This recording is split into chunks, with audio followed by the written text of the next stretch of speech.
Testing 1, 2, 3.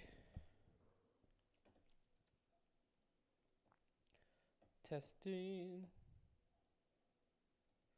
Oops.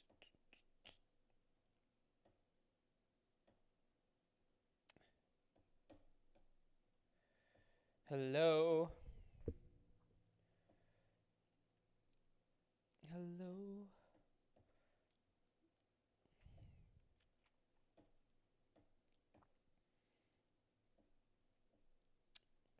Okay.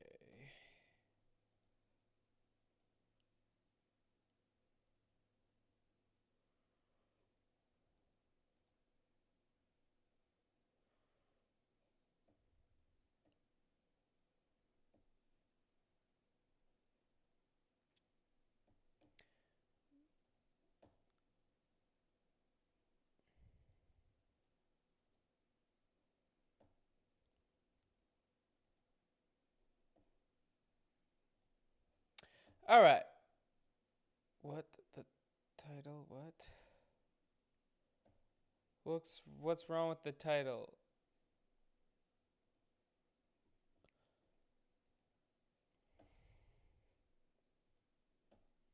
What is my title?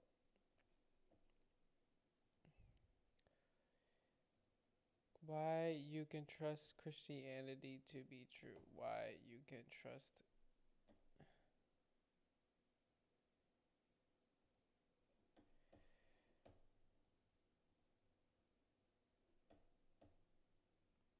All right. Here we go. Hello. How's it going? Welcome to another episode with Elijah Zilke. You read it wrong. I see. All right, today we have an amazing lineup of people. We have Cliff. We have this guy right here saying that Jesus was a mushroom, all sorts of kind of things. We have Jordan Peterson talking about relationships and also he's on the Diary of the CEO, and we have Wes Huff being interviewed by Patrick Bet David, which is super exciting. Hello, Chris. And then we have one more. Oh, and then we have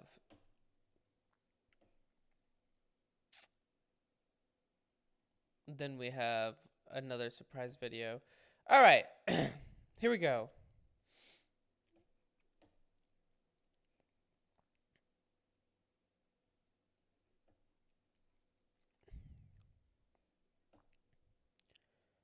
Seriously, buddy, it's okay.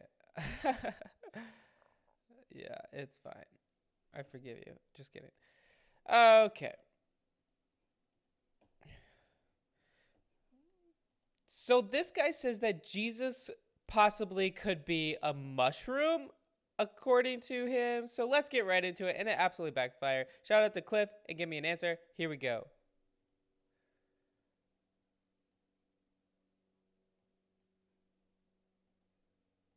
In the beginning God than it is for me to believe in the beginning hydrogen. Does that make sense? What do you think about Jesus Christ? I think he was probably a real person. I don't know that he was God incarnate, but I'm also reading a book right now that proposes that he was a mushroom. I know it's a crazy theory, but do you know John Marco Allegro? The Sacred Mushroom and the Cross? It delves into the etymology of the words and the development of the language, and how there's a pretty good possibility, based on his evidence, that the New Testament is actually an encoded language because they didn't want the Roman Empire to know what they were doing.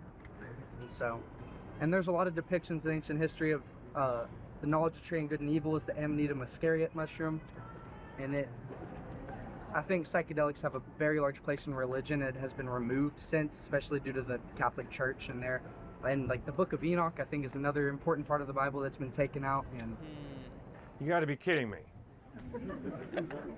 Right. You honestly think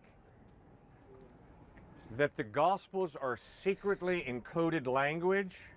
I don't totally buy into it, but Sir, if You you can't be so read, close-minded as to ignore it if there's a.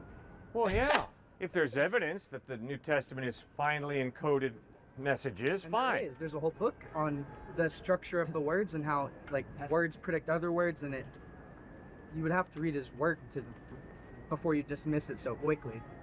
I've had to spend too much time studying language that I have to read this book to really figure out whether this is an encoded secret script, the New Testament. No, it's not. It is clearly historical narrative. It's very upfront. It's making very clear claims. It's talking about the weaknesses, the problems of the apostles, the disciples. It's not encrypted. It's very, very clear. And those scholars who are Greek scholars who've studied the Greek language and studied it more than I have are crystal clear. It's historical narrative. Maybe it's wrong, but it's not some encrypted code. It's very blunt. And it's not talking about someone getting high on mushrooms either. When you read about how Jesus treated people, what he taught, instead, Robert Coles, professor emeritus at Harvard University, pointed out, whoever gave the Sermon on the Mount is an ethical genius. Just look at how Western civilization has been based on the Sermon on the Mount. Just look at the changes that have come about in the Roman Empire as a result of followers of Christ influencing the culture. Women have been given a status of equality with men. No more slavery. No more rape, date rape. No more polygamy. Instead, a man is to protect his wife, a woman is to protect her husband. There's a type of integrity that is absolutely off the charts. And for someone to try and seriously maintain that this was written by a person on shrooms, doing mushrooms, or that this is an encrypted code, baloney. Now to take Revelation, which is apocalyptic literature, and say, oh yes, John is probably communicating some truth, but in highly symbolic language. It's apocalyptic literature with big symbols. Sure, there's some credibility to that. But Matthew, Mark, Luke, and John are not apocalyptic literature. They're historical narrative. Maybe John was trying to communicate symbolically. In fact, I don't think maybe, I think he was, obviously. He talks about dragons, he talks about 7 heads. I mean, that's obviously symbolic language. And he's trying to communicate a message. Okay, this is absolutely crazy. Corpse says, ever eat mushrooms? A heroic dose can give you visions and feelings that you aren't used to. Yes, but like he was saying, the Gospels were written as historical narrative. They would have wrote about taking shrooms, taking mushrooms, and then they had these visions. There's no mention at all whatsoever. And I'm pretty sure that would have been very against the Jewish customs to do. And they were Jews. Let's continue. Christians who are being martyred for their faith in Christ. So yes, sir, there's some plausibility there. Does that make sense? There's also universities, the religious universities, even in Israel, attributing Moses and the burning bush to smoking ayahuasca.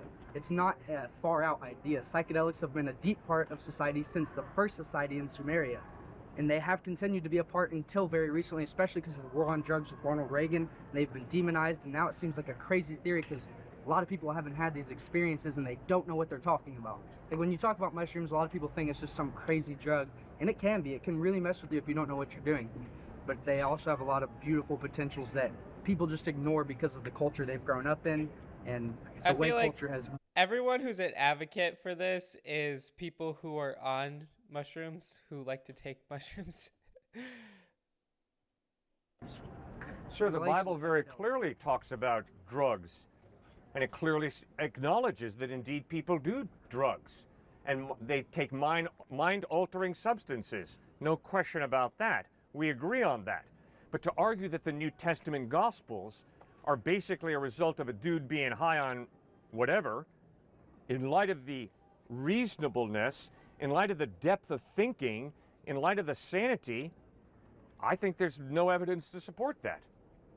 It's possible. Archaeological evidence that the Greeks would also, their wine, a lot of them would be spiked with various psychedelic compounds from ergot, which is what acid is made out of. Yes. LSD, and to various species of mushrooms. Right. Like, it is commonplace in every religion and every society for most of ancient history until very recently for a lot of people to be on psychedelics. And it still is around the world, just not in America, because very anti-drug culture Right. here. It was real simple. Plato, Socrates, and Aristotle are so stinking logical, it's amazing. They were not bouncing off the walls. They were brilliant human beings who used their logical minds in an amazingly precise, rational, logical way. They were not tripping. Aristotle, Plato, and Socrates, they were absolutely brilliant. That's why we continue to study them today, because they were so logical. You're high. While you're high, it's an overload. But afterwards, it actually promotes neurogenesis and the creation of new connections in your brain. Yeah. So if you think the brain is the center of logic, mushrooms actually make you more logical in a sense. They make Yeah. your brain more complex. Right. And when I do cocaine, I have a higher energy level. Now, cocaine destroys brain cells. No, it's not smart to do cocaine. That means all drugs are bad because you don't like cocaine? No, we use drugs medicinally to help people who are sick get better. That is a good use of drugs. But just to get high and to part company with reality, and then to say in my high, oh, now I really am in touch with reality. I'll tell you why I'm so strongly against it. Because I played basketball in North Carolina, and a bunch of my teammates started doing hallucinogenic drugs. And I had to listen to them tell me how they played better on hallucinogenic drugs than they did when they were not on drugs. And when you looked at the game films, you saw very clearly they were not playing better. They were living in la la land, in a fantasy land, due to their hallucinogenic drugs.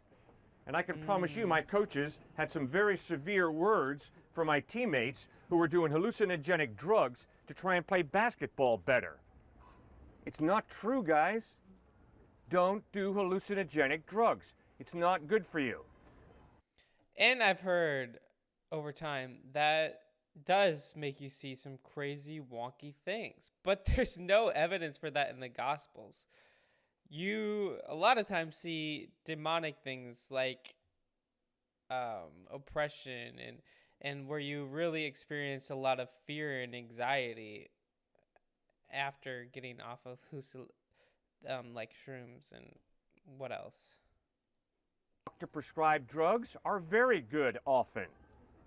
Turn to an educated doctor. My brother happens to be one of them. He's a transplant surgeon down at Duke University Hospital in North Carolina. He transplants kidneys and livers. The dude knows how to use drugs to help people get better. He doesn't give people hallucinogenic drugs so they can trip and take a wild trip. Does that make sense? I just don't think if you've never experienced them.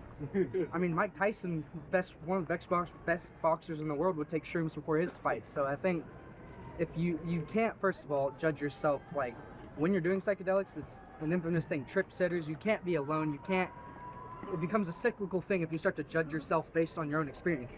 Oh, well, I can guarantee you, you better judge yourself based on your experience, and I better judge myself based on my experience. That's one of the ways I gain knowledge. I experience life, and then I sit on the side of my bed at night, and I analyze myself.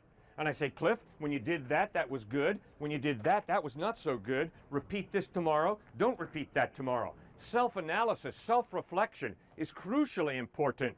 And I better analyze how I treat my wife. And I better get better as a husband. And I better analyze myself as a father. And I better grow up as a man with children. That's the way we grow. Proper self-analysis. Very important. And I better judge my experiences and learn from my experiences. Christ calls us to do that. And if I experience guilt, I better figure out, did I really do wrong or did I not do wrong? And if I ask Christ for forgiveness and still experience guilt, I better ask myself, have I accepted his forgiveness or not? Is this good guilt or is this false guilt? And if I'm getting afraid, I better study paranoia. And I better ask myself, why are you so afraid, Cliff? Why are you so anxious?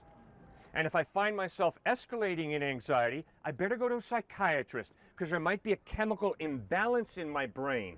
I don't go smoking weed or doing shrooms in order to address my problem with anxiety. Come on, guys, That's think. good. God gave you a brain Use the stinking thing. You only got one brain, exercise it. Stuart, what do you think? I mean, even if you naturalize Moses' experience, Yeah, that's crazy that he's saying, oh, Moses, definitely. That burning bush was more than just a bush. It was a shroom burning. It was, ayahuasca craziness.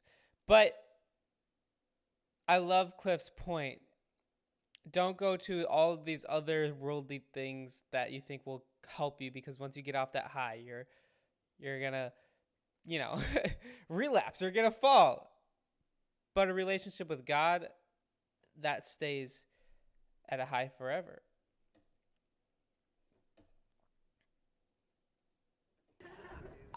it's still, you can naturalize the splitting of the Red Sea, because the Red Sea has an opportunity actually naturalistically to spread based off of the storms that go on there. So you could say it wasn't even a supernatural event when the Israelites crossed through the Red Sea in the Great Exodus from the Egyptians. It was a naturalistic thing. All right, fine. God could still be speaking to Moses even if he was on a drug trip based off of the local breads and the local wheat. That's fine, as well as the manna with the Israelites. I've heard all these theories before. But it still wouldn't, you can't get out from underneath God somehow not existing. God using different means in different kinds of ways. The distance between the split between fungi and human beings is closer than the split between plants and fungi, which means we are more closely related to mushrooms than mushrooms are to green plants. And I think there's a reason that mycelial networks resemble neural networks, and I think God invented all of it, and that's why it's like these substances are a form of communication. But I think, like Cliff said, that you be very careful with them, very lightly, have people around you, and discuss it with people. It's not just for you to do drugs and then think about it in your head. That can be a really dangerous place, and I have seen it mess people up, and that's why I think we need more research done before you do them crazy amounts. But I think everything that exists was made by God, and for people to have these crazy revolutionary experiences, and it's even brought people to religion before with psychedelics. I don't think that should be ignored just because of the war on drugs. Sure, DMT. Oh, well, I don't believe that God is saying, hey, convince your atheist friend to go on a DMT trip so he comes to know me. I think that would be a stretch, because DMT is very unhealthy. Many people die from DMT trips. But God can use any means to wake somebody up as a type of smelling salt to the reality of his very existence. But what are you going to... We see more often than not is because they have such a crazy, terrible experience on these trips that they end up literally getting so afraid, saying that, and they end up saying there has to be a God because all of this crazy stuff is happening. That is the question. It's not enough just to believe blindly that God exists. God wants a trusting, loving relationship with you, understanding that you are a personal being. He's a personal God and created you for a reason. So whether it's through DMT, through mushrooms, through another person, through dreams like a Muslim could have of Jesus Christ, there's many of those, coming to know God, but not just believing as a mental, type of assent in our minds, but getting to know the real Christ through Scripture is what it's all about. But I love the information. Watson and Crick, the biologists, which came around the end of the 19th century, all biologists, scientists out there said everything is just matter and energy. Everything is matter and energy. But then Watson and Crick blew that out of the water and showed that no, there is information even within a cell that we all now believe in. Well, if you're an atheist, explain to me information within a densely packed cell, RNA, whatever it might be. Explain to me from a physical, materialistic, naturalistic understanding of things how you get information. And you can't get it as an atheist. You just can't. It's immaterial. And so many of these dogmatic atheists who say, I'm just going to stick to my atheism no matter what. Well, they're just not open to the evidence of there being a supernatural God. And so when people say, it's a much greater leap to believe in something like the resurrection having occurred. No. It's a greater leap for you to take from matter and energy and get somehow to immaterial information without some type of supernatural being. My dad has planted churches, worship leader my whole life, and I have never felt like Jesus is a real person that's ever spoken to me. I've never felt his presence. Like people would always talk about that. I'm like, I just don't. Never felt it. How much time were you spending honestly in prayer, honestly in scripture, saying, God, please reveal yourself to me? Hey, self, I probably shouldn't put God in a box in such a way where I need him to reveal himself to me in a specific kind of way, like a Richard Dawkins would say.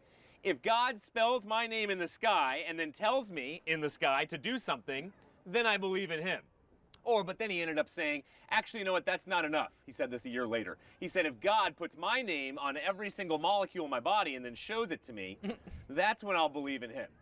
See, so the question, sir, becomes, what exactly is that evidence that you need?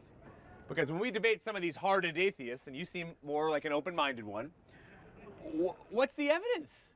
What's the evidence that you need? I mean, have you talked to those 400 million people in Asia or Latin America? And it's way more than 400 million, but that's statistically what we have just in those two areas of the world, who claim supernatural, miraculous experiences. Have you talked to them about their testimony and what led them to believe? See, because you have to nail down, as a worship pastor's son, whatever your background is this an emotional bias? And am I telling God, this is how it needs to be? Physically reveal yourself to me, and then I'll come to know you. Yeah, and a lot of times it's because they think that they're the center of the universe and God has to show them this miraculous sign, or they just have to feel him. Guys, God is not all about feelings. He doesn't have to do anything for you, but he sent his one and only son, Jesus, to die on the cross for your sins because he loves you, but he doesn't have to do any of that. He's the creator of the universe. He's given you enough signs. It's whether you want to choose to believe him or not, whether you want to look for other things in shrooms or things of this world to fulfill you, or go to God. Right. This guy's basing everything off of feeling. When the slip starts showing on a male or female atheist, when it shows itself to me, is the Richard Dawkins example. And it's also when I say, okay, well, what's the evidence you need? Oh, don't ask me that. Don't ask me that. And I'll say, are you kidding me? Because you were convincing me a little bit. It was convincing to hear you say, well, he just hasn't revealed himself to me. All right, that played off my emotions a little bit. But now when I push you a little further and say, okay, what's the evidence? Don't do that. Don't ever do that to me. Because I know I will be fudging things and embarrass myself when I have to answer that. I look at it as zero sum, like Jesus could or could not have been resurrected. I don't think there's compelling evidence for either. I've watched a lot of your videos, and the only one that really seemed that compelling was the 400 witnesses, but then I realized that they never wrote anything themselves. It was just one guy in the Bible who said there were 400 witnesses, but there aren't 400 different books. There's not even like one or two. Outside of biblical sources, there's only one reference I could find of Jesus Christ that was contemporary, like the same time period, and there was no new information, so a lot of people assume that he just got that information from other Christians at the time. He didn't like meet Jesus himself. Sir, if Paul writes Christ appeared to over 500 people, and he's writing it in 50, 51, 52 AD, there are a ton of people around who can say, liar, liar, liar. Paul is putting it right out there.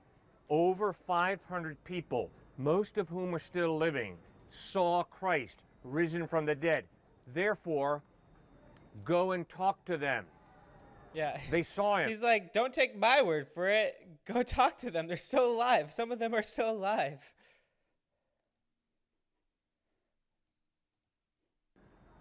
And if I'm lying, you're going to find it out real quickly. That's his point, sir. Just because you don't have the written record of those 500 people means zero. Paul's whole point is, don't take it from me. Go out and talk to one of those over 500 people, most of whom are still living, who saw him risen from the dead. Your request that those 500 people write their own eyewitness account is intellectually naive, irrational, and dishonest. Even one source saying they saw Jesus, like, I haven't found any. It's like the Bible proves the Bible. No, the Bible does not prove the Bible. Then what outside? Totally false. What external source? Josephus, Tacitus and to Suetonius, two Roman historians, wrote about Jesus. Marabar Serapion, a Syrian philosopher, wrote about the crucifixion of Christ. The Gemara, the Babylonian Talmud, include hostile references to Jesus as a false prophet, to try and argue that the only way we know about the historical Jesus is through the Gospels is not fair, because it's not correct. I think it's pretty clear that he was real because of the effect that his teachings had, but that he was God incarnate. Well, the sinless life he lived demands respect. In John chapter 8, he could look into the faces of his enemies and ask him, which one of you can prove me guilty of sin? And his enemies were silent. You read the ethical teaching of the Sermon on the Mount, Matthew 5, 6, and 7, that is ethical genius. Like it or not, that is not some stupid fanatic. That is not some dude tripping on drugs. That author of the Sermon on the Mount is a genius. Thirdly, you watch him die at the moment of his most excruciating pain as he's nailed to a wooden crossbeam. Instead of cursing his enemies, he prays, "Father, forgive them, for they know not what they do." That demands respect. And then 3 days after he's executed on a cross, he appears risen from the dead over a period of 40 days. And when you read the Gospels, you'll notice there were a lot of doubters. His disciples were not inept puppies saying, "Oh, sure, Jesus, whatever you say." They were Christ deniers, Christ betrayers, Christ doubters. But when they saw him risen from the dead, they flipped. They trusted in him, and they were willing, not all of them, but several of them, to go to their death. Not for what they believed, but for what they claimed to have seen. The dead Christ risen from the dead. Now that's solid evidence that the guy really did rise from the dead. Yeah, so good. And the fact that he's saying there's only one man who wrote about Jesus, or only the Bible proves, guys, these are all different writings about Jesus. People, we took those writings and added them, and therefore that's how the Bible got here. It wasn't just one book. Paul writing about his experience on the road to Damascus is totally separate. He was completely hating on Christians until he had an encounter with Jesus, changed his mind, and then started to live for him. God is real. What about, obviously you have the Jewish polemic shared in Matthew about how, let's just make up this story that the disciples stole the body. See, that was outside of the Bible. That was being circulated. Or you have Suetonius or you have Josephus talking about this superstition and how so many people were dying for it and how that was shocking. But to say that Jesus had to clearly show himself to the Herods of the day and that the Herods needed to write about, oh, he was resurrected and I saw it. I mean, why? Why? Why did they have to keep? Why would Jesus, after all these miracles that he showed so many people who did not believe, now you want the ultimate miracle of, oh, here I am resurrected, by the way.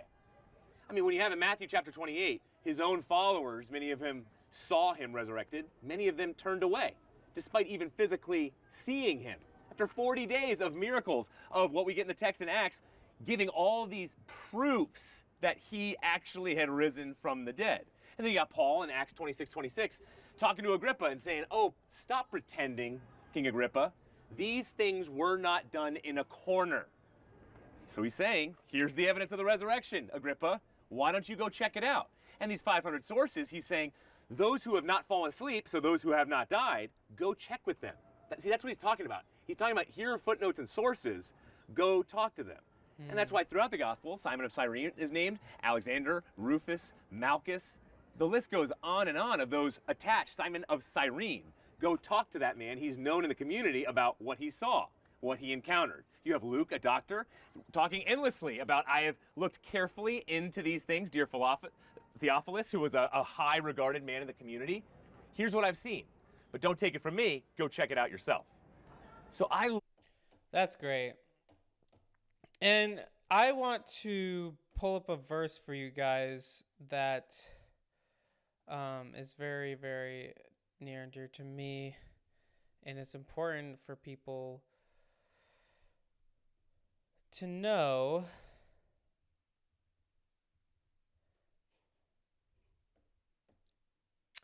Because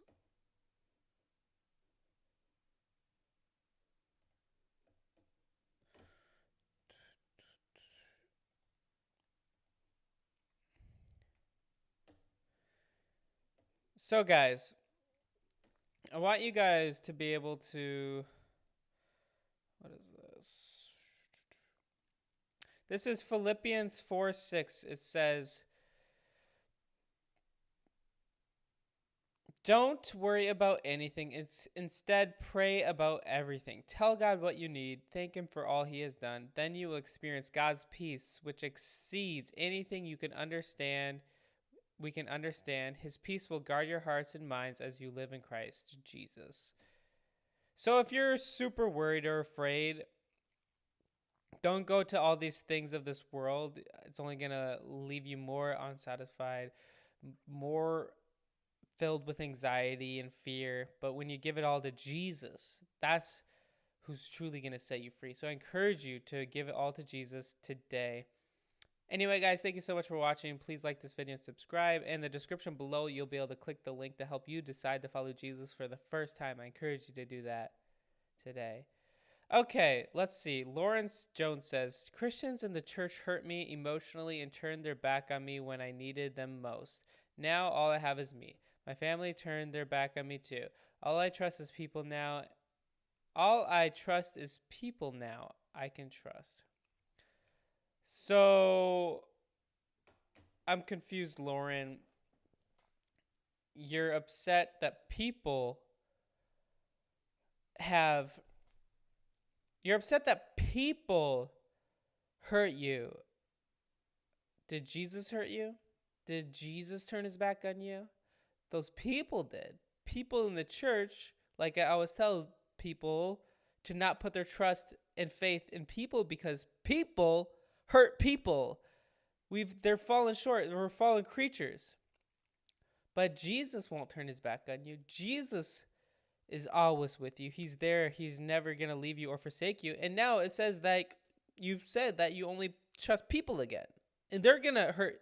They're going to turn their back on you again. They're always going to do that. Because people are fallen short. People are imperfect.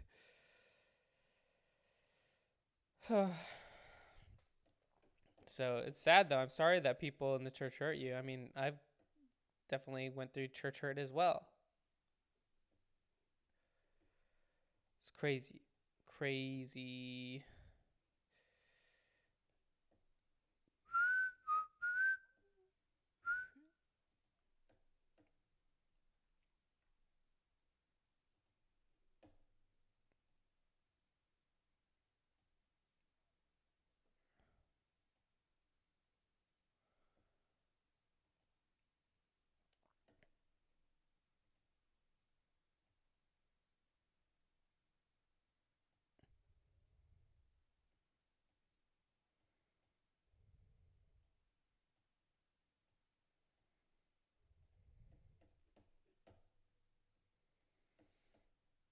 Okay.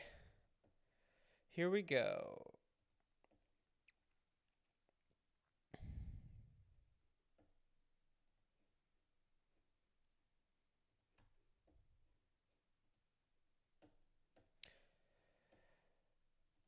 So Alex O'Connor tries to debunk Wesley Huff's claim that the book of Isaiah is word for word identical, but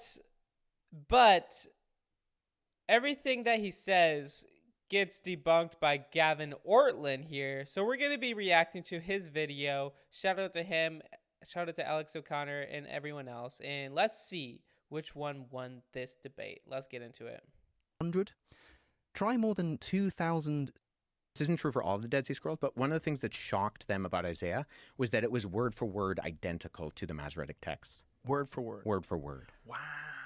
Yeah. Wow, that would be amazing. if it were true. In fact, the Dead Sea version of the Isaiah scroll is not quite identical to the Masoretic text, that is, the one that we know from the Bible. Can you guess how many textual variants there are between the two? Take a guess. 1 that Wes forgot about? 10? 100? Try more than 2,600. But it needs to be emphasized that the majority of these discrepancies are about tiny issues like spelling. Exactly. Not even necessarily errors of spelling, just differences. One scholar notes that these variations are mostly occasioned by considerations of orthography. Orthography is the conventional spelling system of a particular language, kind of like how Americans might use this spelling, color, C-O-L-O-R, but the British people weirdly put a U in that word. The great Isaiah scroll that's under discussion here contains spellings that reflect its own historical context. So that wouldn't affect the word-for-word claim that Wes made. Word for word doesn't necessarily mean word for identically spelled word. So the 2,600 figure here is potentially very misleading for onlookers. Now, to his credit, Alex acknowledges that most of these variations are very small. Now, most of these variants are small. They're differences in spelling, for example, but some of them are more significant. For instance, in Isaiah chapter 2, the end of verse 9 and all of verse 10 are simply missing from the Dead Sea version. They're just not there. He proceeds to quote from the Digital Dead Sea Scrolls project to buttress this point, and he's correct about the scroll in question. However, there are multiple scrolls of Isaiah found among the Dead Sea Scrolls in these different caves at Qumran. And one scroll is nearly complete, that's the Great Isaiah Scroll, but there's many other fragmentary texts.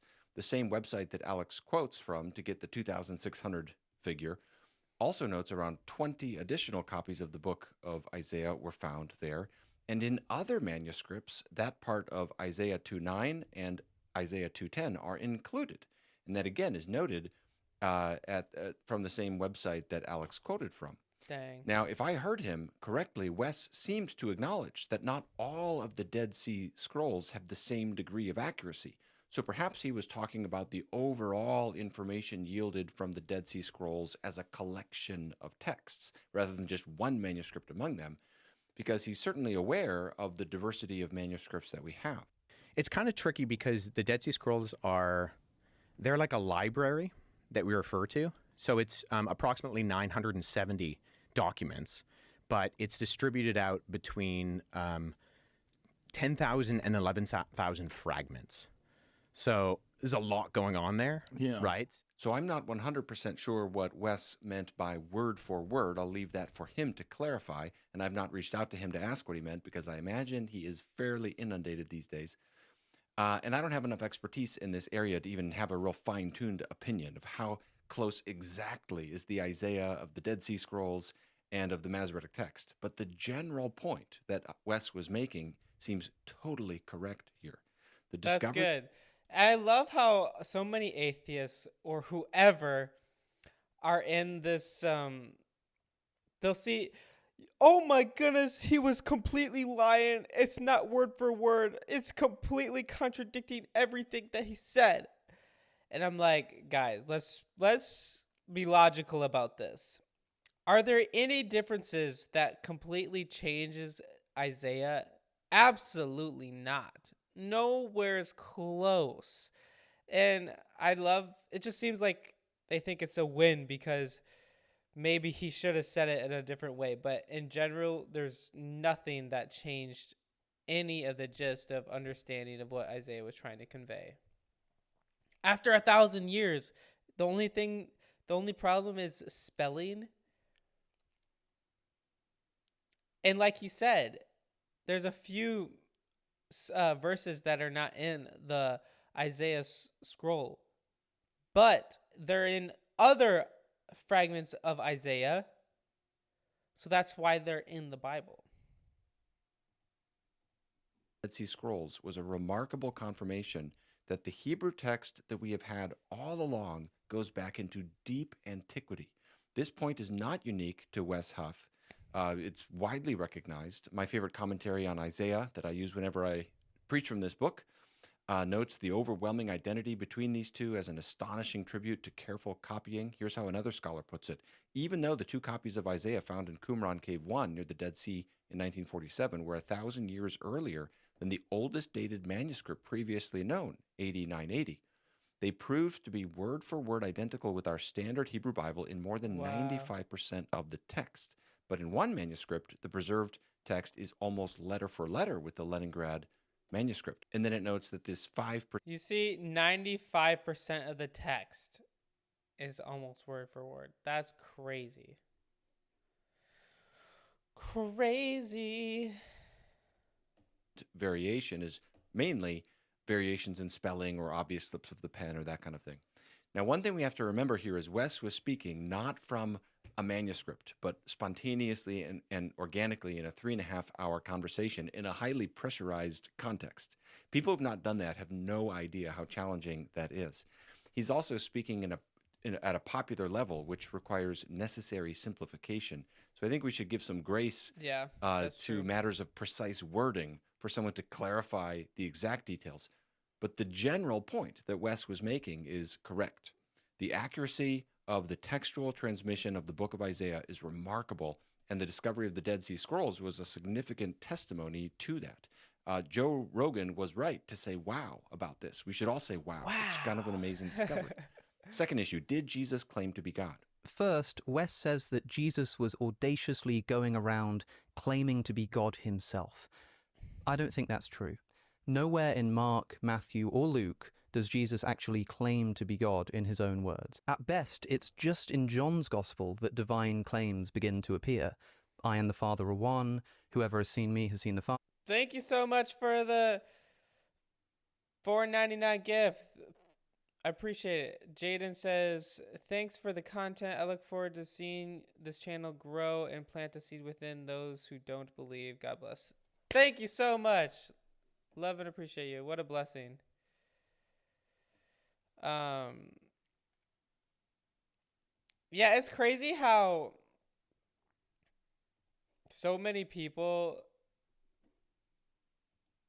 love to say Jesus never claimed to be God. Are you kidding me?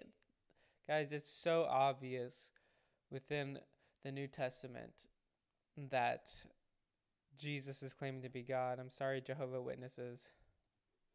Before Abraham was ego eimi. I actually still don't think even these count, and we'll explain why in another video, but let's just say that they do. Even if this was Jesus explicitly claiming to be God, don't you think it's a bit suspicious that these claims only show up in our latest gospel? If Jesus was known to be walking around claiming explicitly to be God himself, did the other 3 gospel authors just not think this was relevant?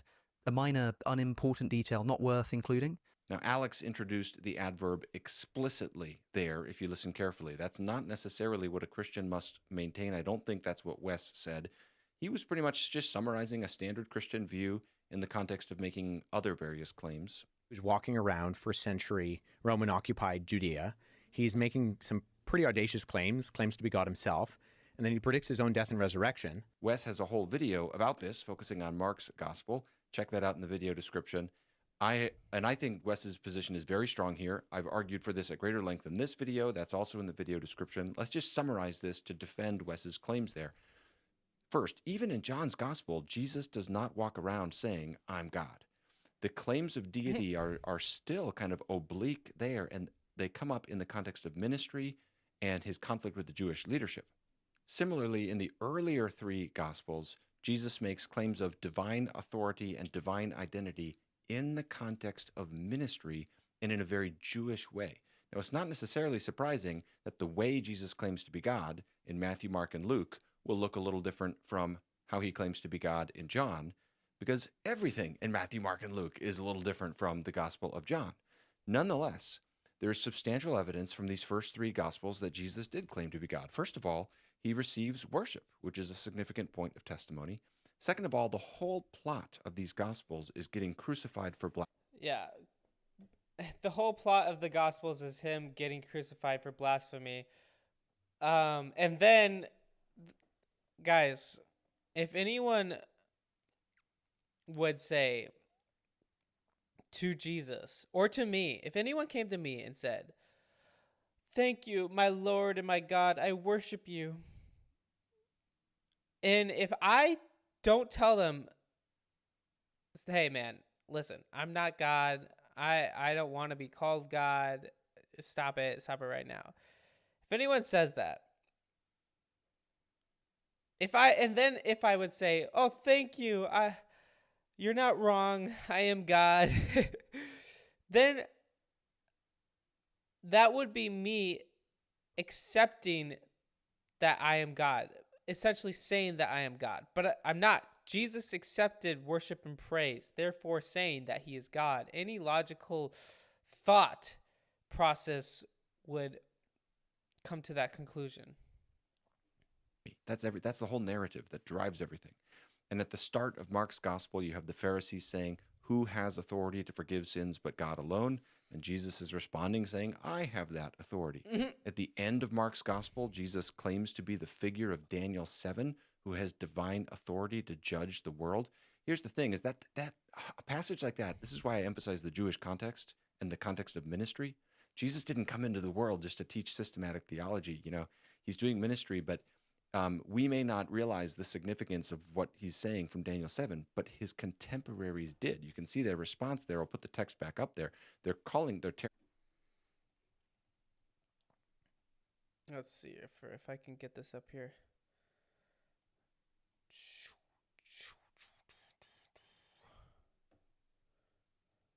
close and crucifying him for blasphemy here.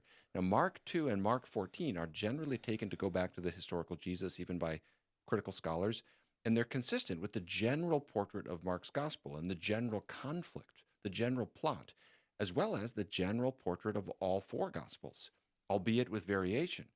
We have here a man whose ministry gets him crucified for blasphemy. So while it's true that Jesus doesn't walk around saying, "I'm God," or "God is a Trinity and I'm the second member," we wouldn't necessarily expect that.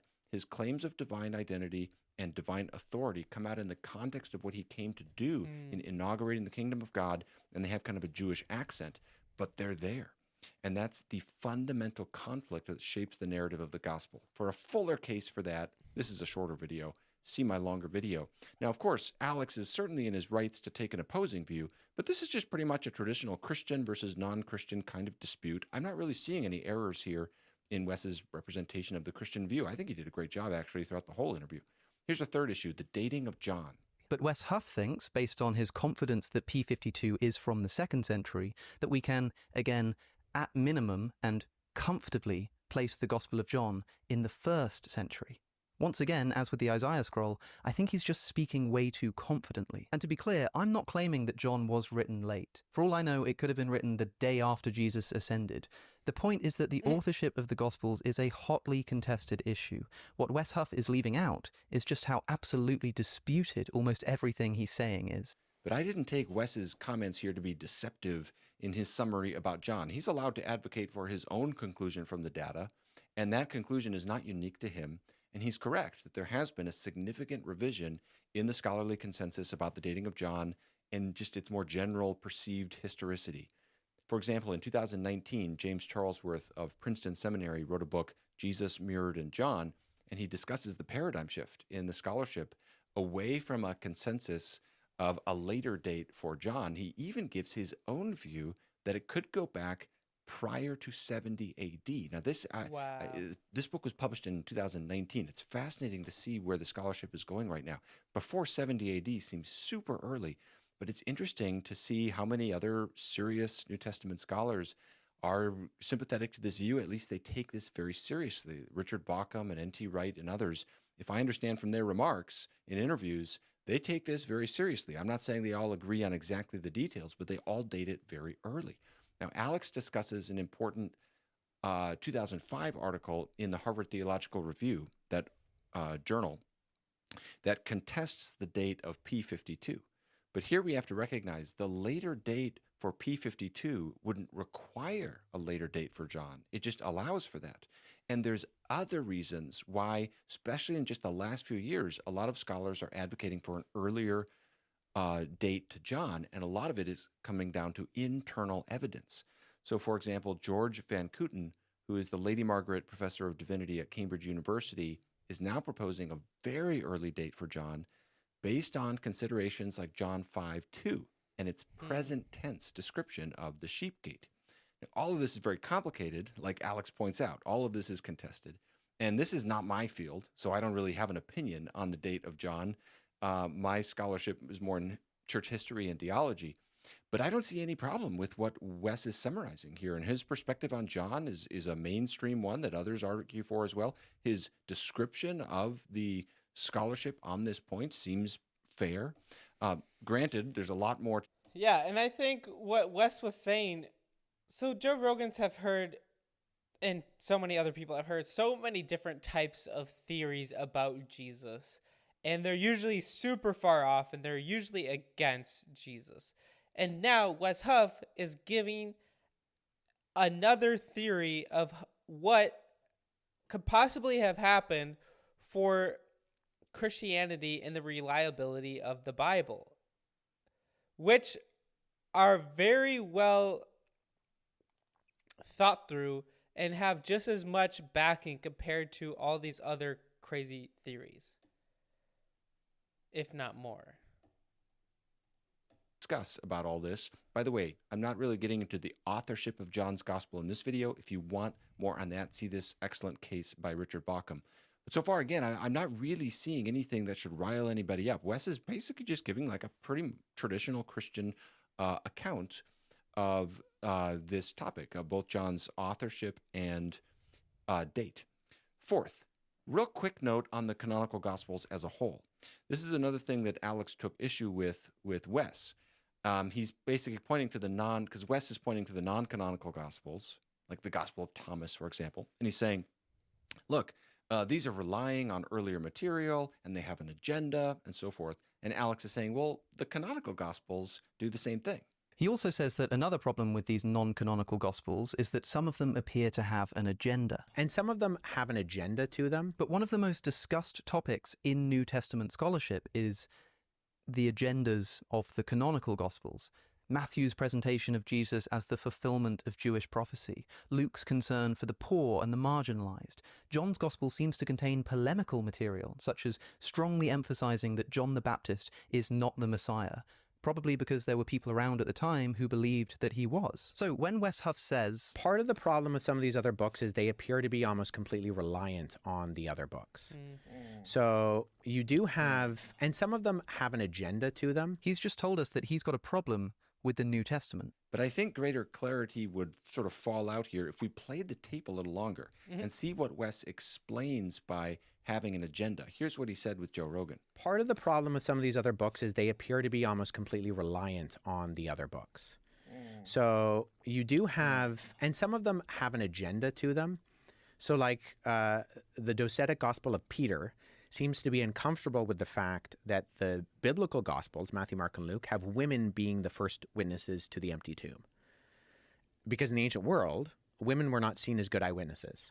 So you almost have this apologetic trying to solve that problem by having all the right people be witness to the resurrection. So you have all the Roman and Jewish officials camping out in front of the tomb, which also gives away the fact that like no Jewish priest on the eve of Passover is going to be camping out in front of a dead body.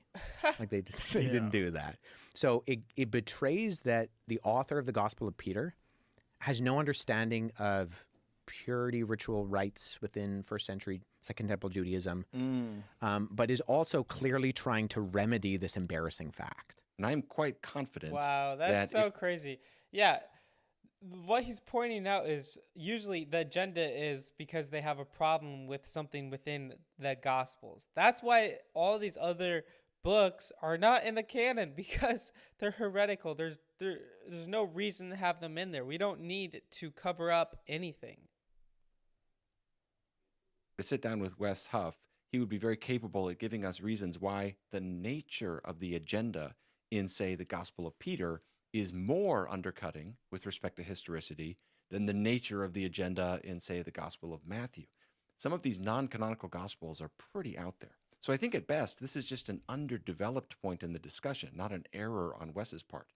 Again, we have to be careful in the expectations we bring to an interview because of its sort of spontaneous nature.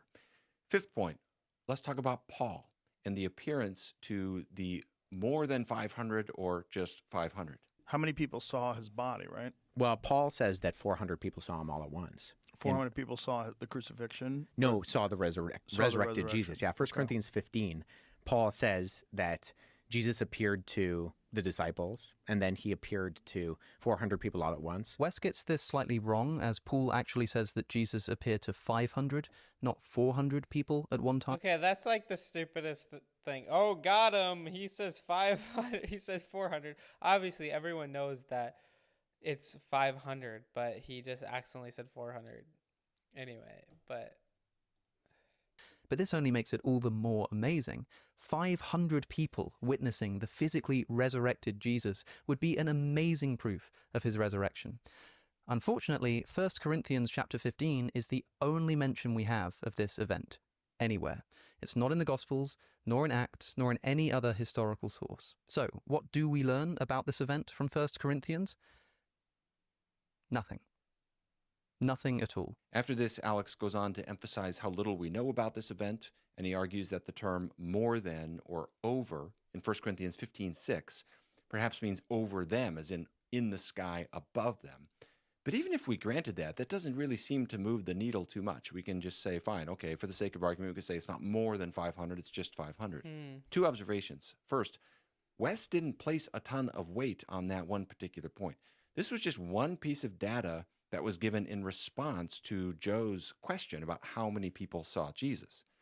Second of all, Paul's testimony should not be written out of court simply because he doesn't give us any details about all these appearances. Remember that Paul is writing this letter in the early 50s AD. This is from 1 Corinthians, so written around somewhere early 50s, and he's likely quoting an even earlier tradition in this passage in 1 Corinthians 15. So we are within 2 decades of Jesus' death. Some scholars make the argument that it's implausible that Paul would fabricate an appearance to hundreds of people at a time when there's ample opportunity for fact-checking. And people can say, where is Paul getting this? But even if you throw out verse 6, okay, take the reference to I worry here that the focus is getting put so much on these 500 people, this appearance, that the rest of Paul, and even the rest of 1 Corinthians 15, is sort of getting overlooked here. We have to work through the other people mentioned in this passage and in other passages in Paul. Paul is identifying by name eyewitnesses of the resurrection, like James, the other apostles, himself. And this is happening within living memory of the ministry of Christ. That is the important point that I took Wes to be making. And so these are written within a time period when you have people who would have seen Jesus' ministry, who were there, say, at something like the feeding of the 5,000, who could have been able to verify or debunk some of these things that are being said. So all of this focus on the particularities of this appearance to the 500 and other things that come up, like when we date the Gospel of Luke, can obscure the larger point that Paul's writings provide named eyewitnesses for the resurrection within 20 years of Jesus' death. And for ancient history, that is remarkably early attestation for an event. Now, Alex... That's so good. Yeah, Paul was writing to... That's the one of the known most probably earliest manuscripts that we have is 1 Corinthians. And it's a letter because it was so early, like he's saying, James, the brother of Jesus, saw him. Peter, all these other people saw Jesus and resurrected. And he's like, you can go talk to them if you want. He's still alive. They're still alive. Some of them are still here. So he was trying to prove a point to all the people in Corinthians to help them realize he definitely did resurrect. We can tell.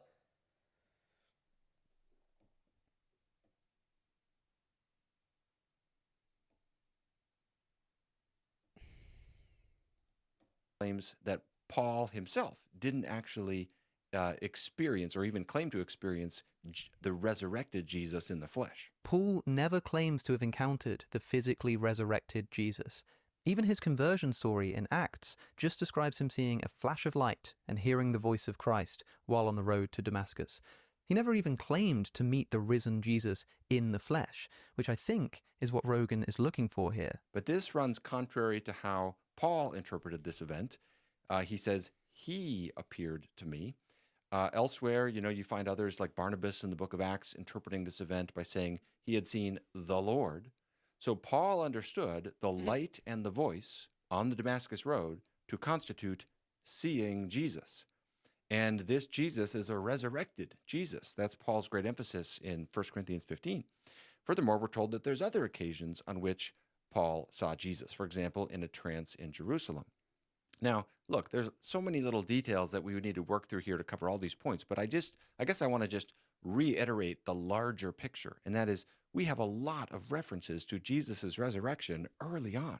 Multiple independent attestation is very powerful for relative to how ancient history usually goes.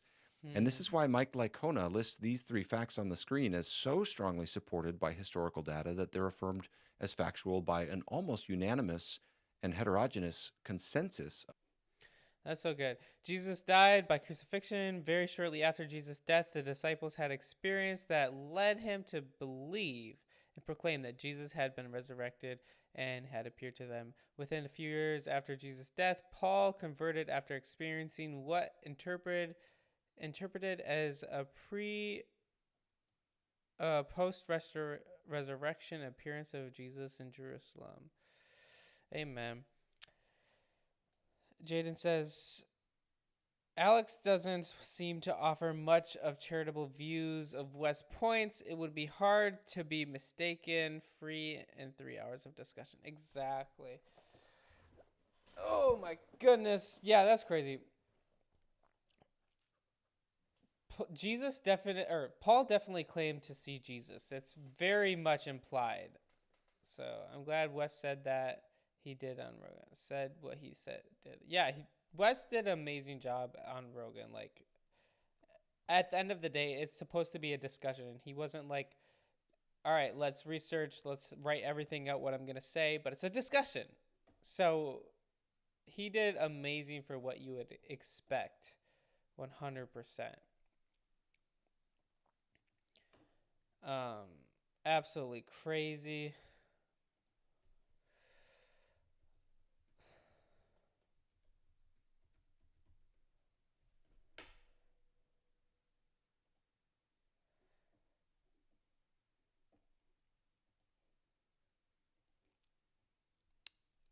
Acts 23 verse 11 says, that night the Lord appeared to Paul and said, be encouraged, Paul. Just as you have been a witness to me in Jerusalem, you must preach the good news in Rome as well. So who do you think he's talking about here then? Who is the Lord? It's Jesus. So shout out to Gavin Ortland for that was such an amazing comeback. I think he did all amazing. He's definitely someone I definitely check out. So if you haven't decided to follow Jesus, I encourage you to do it.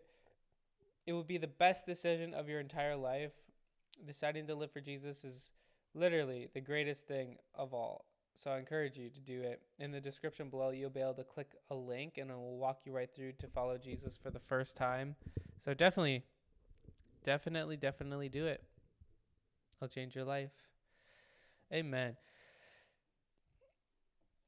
Chris says, in order to be an apostle, you had to see the resurrected Christ to be chosen by God. I think so.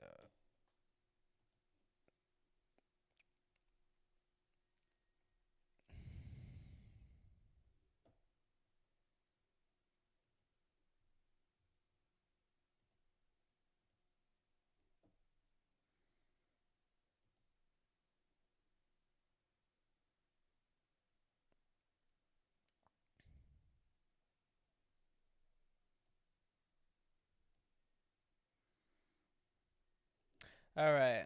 I'm going to pull up another video here for you guys.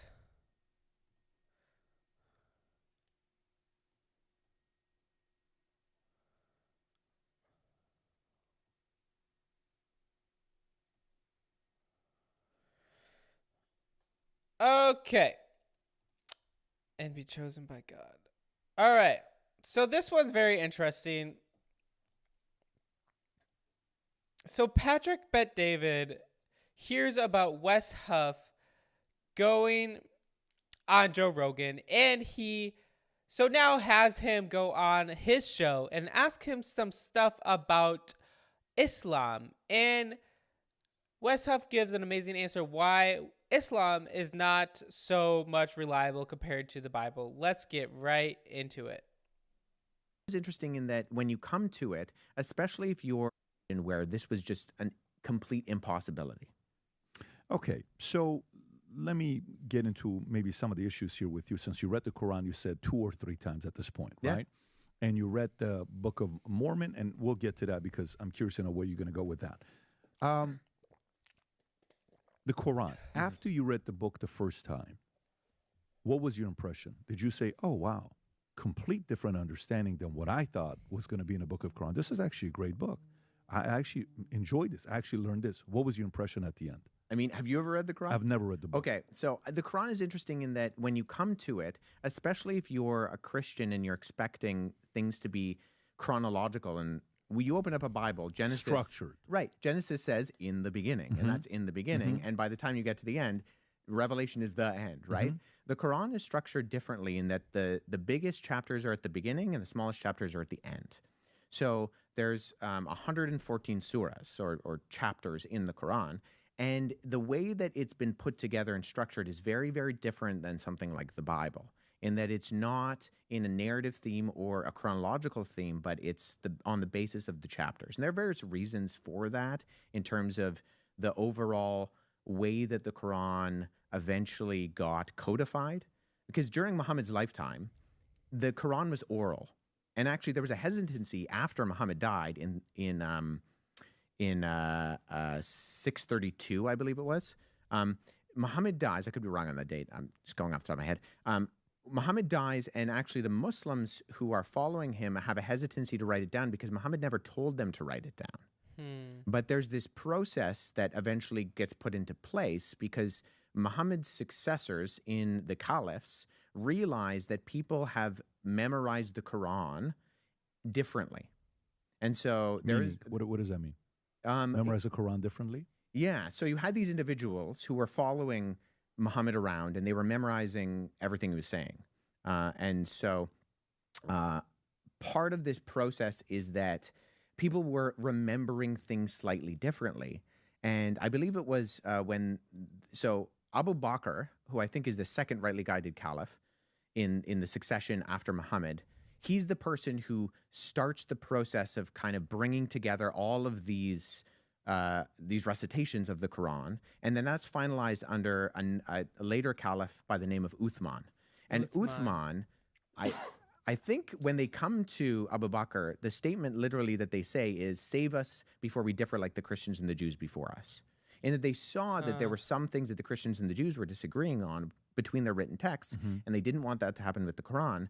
And so there's a period of time under Uthman where it's called the Uthmanic revision, where he gathers all of these documents together, all of these different recitations, and he codifies it into one document, and he destroys all of the differing ones. So in that sense, you do have a standardized version, but it's what's in terms of like the history of how texts are produced and disseminated, it's what's called a controlled transmission.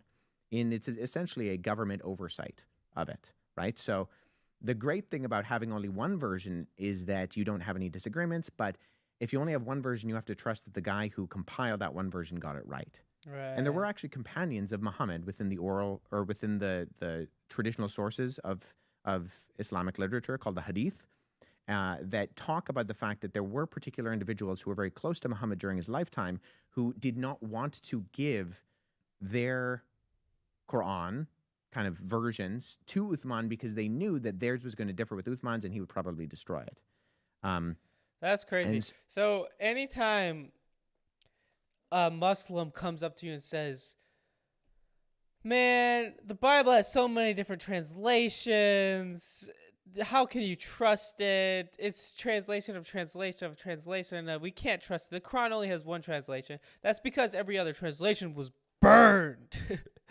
You can't trust it.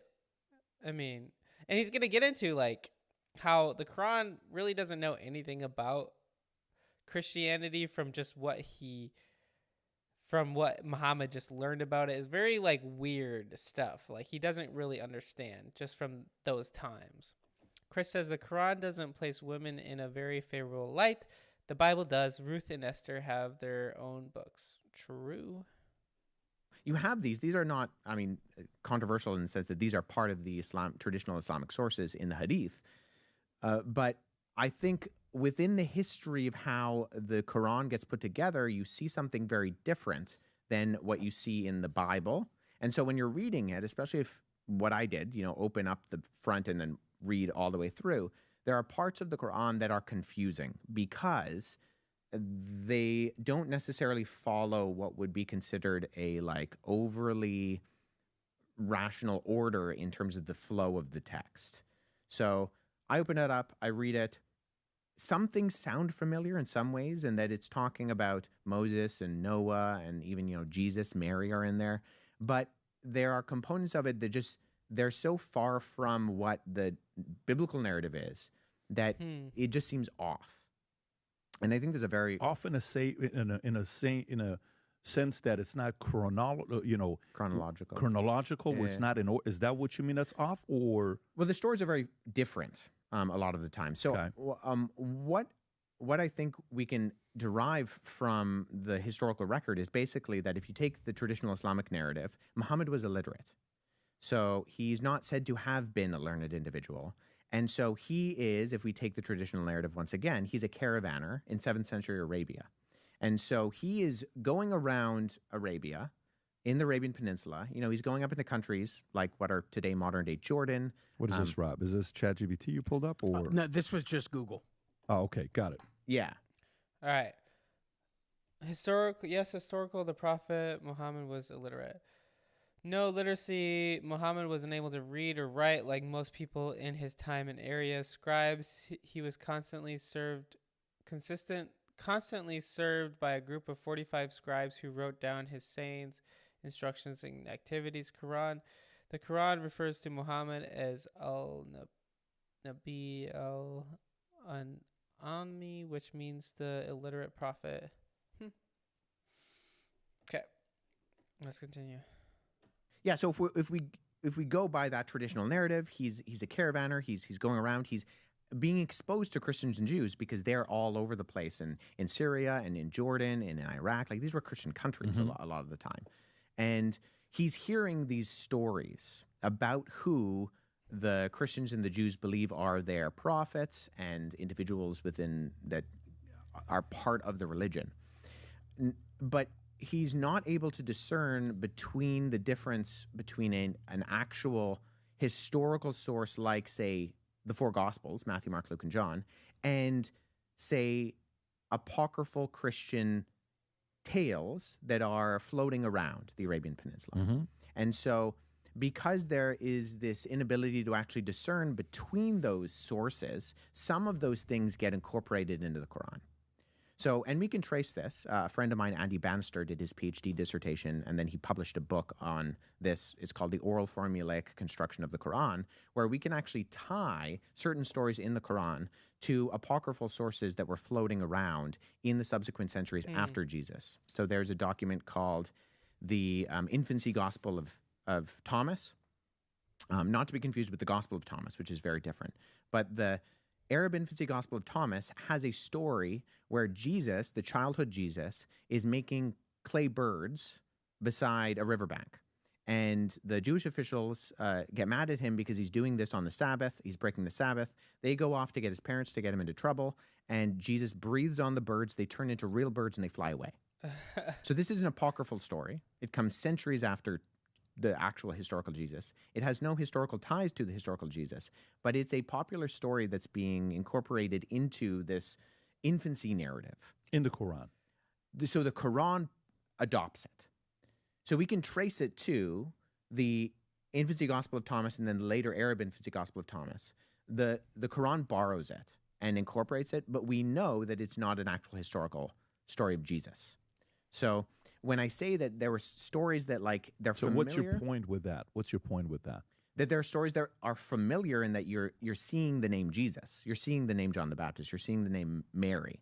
But when you're reading, Yeah, like what he's saying is it's confusing because he's not like taking the Quran is not taking just from the scriptures in the Bible. He's just taking what they think is going on within the culture during that time or other apocrypha stories. He doesn't know what is fiction or nonfiction or what's supposed to be real historical events. That's what we're seeing here. stories about them in the Quran, they're not stories that they're not echoing biblical stories as much as they're talking about these characters in very different ways that if you don't know about, say, where these sources are coming from, if you're not looking into the infancy narratives, then you're like, well, what is this? Like, this is confusing. Is this more information? Is this right information? And so now later in life, in my formal education, digging into some of those things and figuring out, okay, well, here's how we trace those sources. Here's the paper trail. Here's how we can connect those dots between where potentially the author of the Quran was actually getting them from. That's when I did a lot of that legwork. But originally, I was reading the Quran, and I found it unusual, but I also found it did not accurately reflect things that I was looking for to answer the ultimate questions of like meaning and purpose and morality. While you're going through it the first, second, or third time, are you sitting down with a Muslim scholar to debate and ask questions? Have you gone through that yourself? And if you did, what did you learn? Did you see contradictions? Did you see, okay, I understand this part? Yeah, I would routinely meet with Muslims, especially in like my university years. There were times where every Ramadan, my Muslim friends were reading the Quran, and so I would read the Quran alongside them. So we would read the entirety of the Quran during the time of Ramadan, and I would use that as an opportunity both to learn, but also to I wanted to be an example to them. So when you were talking about my attitude in the way that I approached my conversation with Billy, that's been my attitude all along, in that I'm part of an organization that does Christian apologetics. And apologetics is... That's the organization in Toronto you were talking about. Yeah, right. So it's in Canada, Apologetics Canada. But apologetics is just a word that means to give it a reason or to give a defense. And it comes from a passage in 1 Peter 3:15, which says, "But in your hearts revere Christ as Lord. Always be prepared to give an answer to everyone who asks you to give the reason for the hope that you have." But then it's the last part in that verse that I think is just as important. Not just be prepared to give an answer, but Peter says, "But in your hearts revere Christ as Lord. Always be prepared to give an answer to everyone who asks for the reason for the hope that you have. But do so with gentleness and respect, keeping a clear conscience, so that those who speak maliciously against your good behavior in Christ will be ashamed of their slander." And I think when we approach... Good. So good. I gotta go back to work. Thank you, Ronnie, for the $5. I appreciate it. Bye, Corpse. Thanks for watching. Wow, what a blessing. Thank you so much. That's so good. I love that he talks about... This is why I love this channel, because we get to have answers to some of the biggest questions. We don't have to... Christians don't have to blindly believe. There are lots of amazing reasons to follow God outside of just having faith, outside of just thinking that you have to blindly believe. Thank you, Ronnie, for the $5. It really means a lot for everyone's love and support. It just helps me keep on going and persevering, even when it's difficult, even when it's hard, even when I don't feel like it. So God bless you. Conversations, whether we're talking to, agnostics, atheists, Mormons, Muslims, for someone like myself who claims to be a Christian, if I'm only giving answers, but I'm not revering Christ as Lord in my heart, and those answers aren't done so with gentleness and respect, keeping a clear conscience, then I'm not actually obeying that command in Scripture to give an answer, because it needs to be sandwiched in between those two things. Yeah, I love that. Let me go a little bit deeper with this. So, question for you. Somebody may say, Okay, so the Quran, and the illiterate prophet Muhammad, right? And, inconsistencies in the book that was written, not like the Bible where you're kind of going through it and it's a Old Testament, New Testament. I kind of feel like, okay, when I'm going through letters or Matthew, Luke, I'm kind of feeling, he's giving his testimony, he's giving it. Maybe there's a little bit of differences, but for the most part, I can see how their point of view while they're walking with Jesus, they see this. Okay. Why do you think the religion, 610, 632, Common Era, Quran is done, from 632 to today, why do you think it's become the fastest growing religion in the world? And now they have, I don't know what the number is, 1.5 billion, maybe 1.4 billion. I don't know the exact number, but it's somewhere around there, 1.9 billion. Why do you think it's grown exponentially that at this point they're saying in the next 30 years it's going to be the biggest religion in the world? And some even say where 30% of House or Senate in America could be run by Muslims. Why do you think it's grown so big? Yeah, I mean, I don't know if I have an exact prognosis. I mean, Islam is a very different religion than something like Christianity in that it has a socio-political component to it that Christianity doesn't, in that it is a political religious system. Yeah. And it was designed that way from its beginning, in that Muhammad, if once again we're assuming that the traditional Islamic sources are correct, he was a warlord. And so if from its inception there's been a different attitude, Jesus was the crucified Messiah in that he said, I've come to not be served, but to serve. And so when we see the beginnings of Christianity, we see an attitude where people are motivated by love your neighbor, pray for those who persecute you, love those who hate you. If a Roman soldier asks for your tunic, you give him, your undercoat also. And so there's a different attitude when we look at the substance of something like Christianity, in that Christians were willing to be persecuted and die because they believed that Jesus had already won, that he was sitting at the right hand of the Father.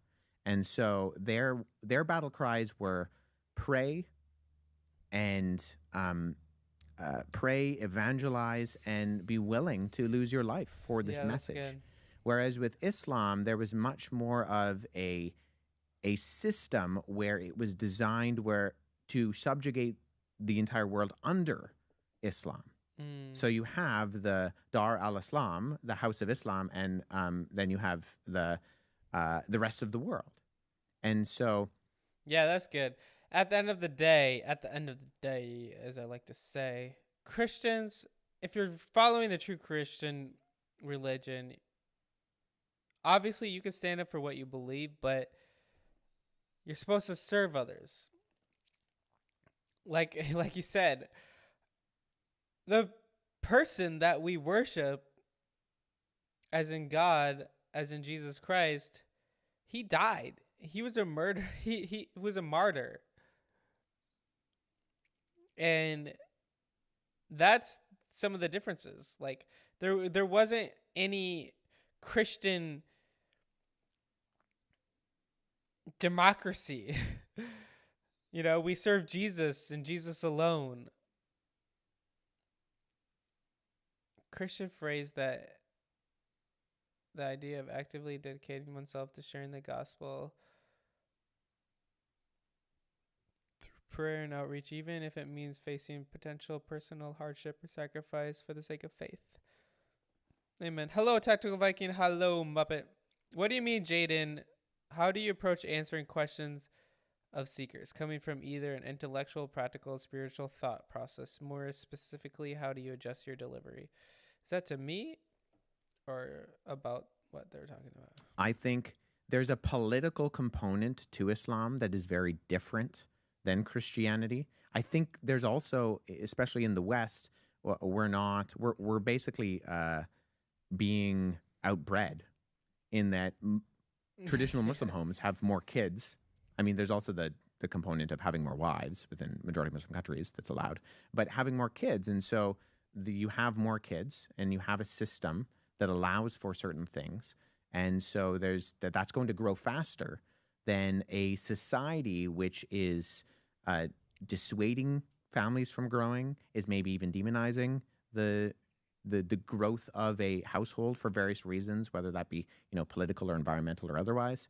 And so you just have very different worldview foundations for something like Christianity than you do for something like Do you Islam. think the world's a better placed based on one faith or the other? Meaning, when you're speaking with Muslims, there is a pride for them to, we're going to outgrow you, and we're going to be the dominant religion in the world, and it's going to be the way we run things. Cities like right now with what's going on with UK. I don't know if you're following the challenges that UK is going through, where the most common name given, 30%, I think, I don't know what it was, the most common name given to kids in 2024 was Muhammad. And this is UK, right? You're talking about. Do you think Christians, the goal is to what? In your mind, is it if the faith that we have today, it's the same it was yesterday, it's the same it's going to be 100 years from now, where some criticism may be like, well, look, the church is getting smaller. Some data that we have, if you want to pull it up, you see this with Pew Research, and they'll show it and say, well, here's what's going on. And, it used to be church attendance used to be higher. I don't know how many mega churches in America are empty today. And I've gone to many of them. And you name them, I've been to a lot of mega churches in America today, because you're going places like, I want to see how this guy preaches. I want to see how that guy preaches. I want to see what this is like. Wait a minute, why is this so empty here? Why did we build a facility that's a $50 million facility, but 80% of the place is empty? Why did you build this place? Why do you think on one side, one religion is growing and the other one isn't? Like, this is a number right here, if you look at, right? From 1940, church memberships amongst U.S. adults, 73, 76, 73. So we're around 70% for about 45 years. Then it drops, still at Yeah, but you need to understand, this is obviously still Christianity in the U.S., but in other countries, it's growing like crazy. Even in Islamic countries, it's growing like crazy. Christians still need to keep on sharing the gospel. We need to be unashamed of the gospel. How do I approach delivery? Yeah, it depends on who the person is. What are they asking? Are they just someone who's lost, like a lost soul, feeling empty and broken? And I go to the approach of the emotional side of things, like God's promises to never leave you or forsake you. So I was going to be there for you, searching for things outside of this world. Searching for things inside of this world is only going to leave you more empty and less satisfied. When you turn to drugs and alcohol or pornography or whatever, you're going to be less satisfied. It's only going to leave you more empty. So I'm going to be like, but going to God is going to give you strength. Going to God is going to give you hope and peace. And he's the ultimate reason why you're created, is to have a relationship with you. Yeah. So I'd speak to that. And then from the intellectual side, so someone's like more an atheist or a skeptic, I would say there's great evidence for a creator. It's more likely that you were created than from the crazy, crazy chance that you came here from accident.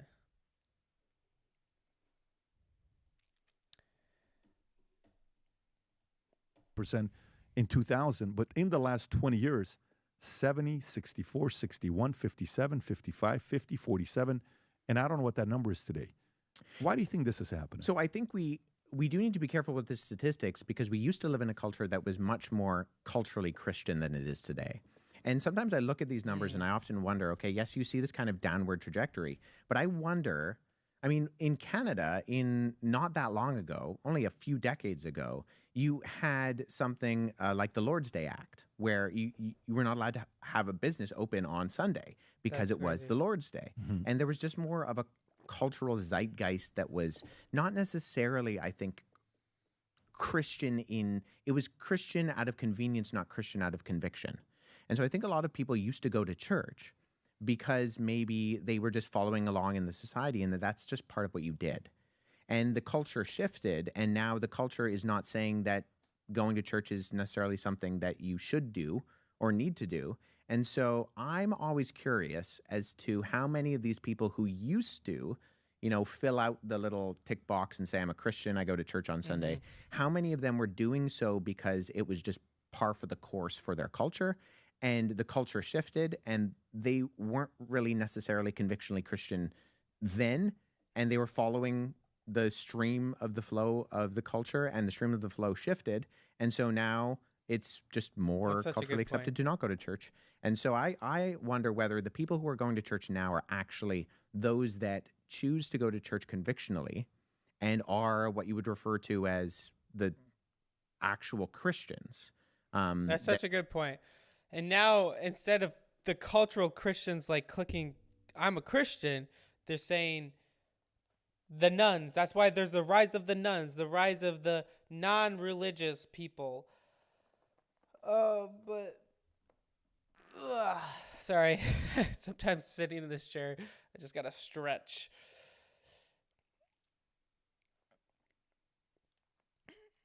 Yeah.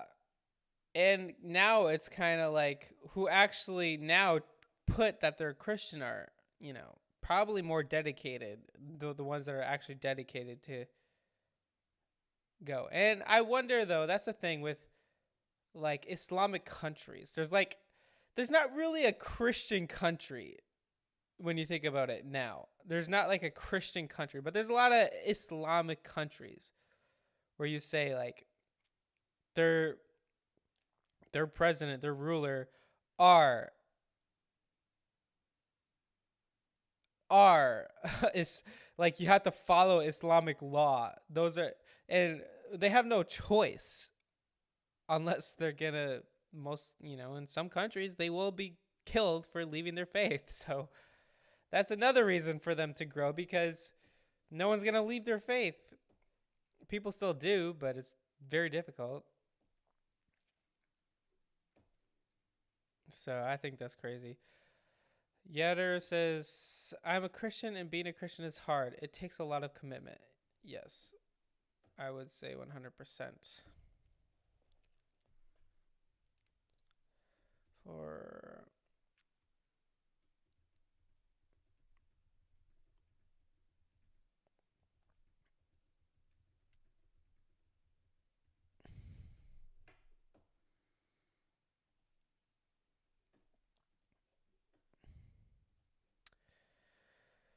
Mark 16:15 says, and then he told them, go into all the world and preach the good news to everyone. And that's one of the last commandments that he's told us to do. And that's what we do. That's why we want other people to continue to preach the gospel, continue to share the love of Jesus.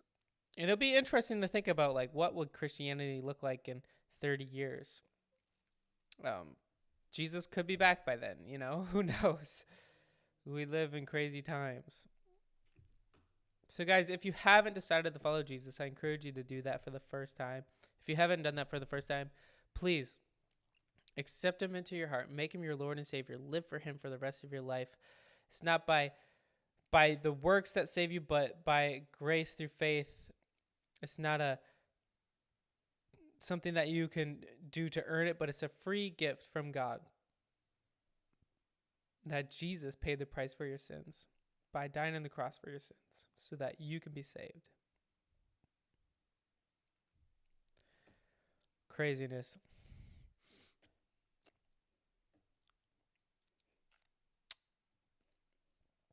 Okay.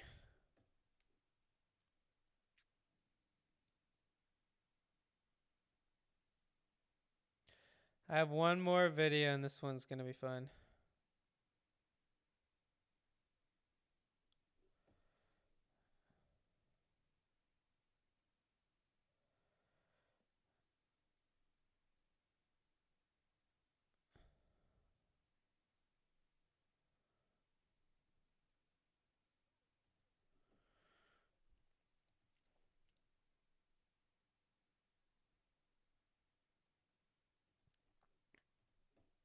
All right, this one's going to be great. So,